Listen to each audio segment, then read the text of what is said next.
Problem number 23, what we need to do is we never want to have a square root in the bottom of the fraction. So we're going to multiply by that square root.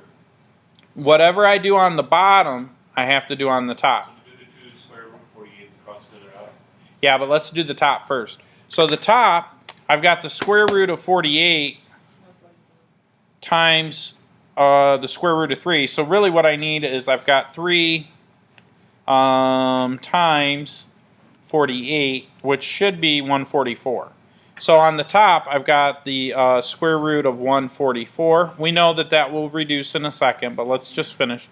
5 remains the same. Now, when you square a square root, remember it undoes itself. So that's like saying the square root of 48 times 48, which is 48 squared, isn't it?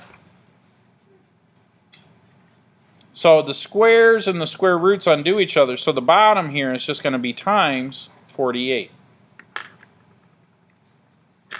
Does anybody remember what times itself equals 144? 12, yeah. So this square root of 144 is the same as 12.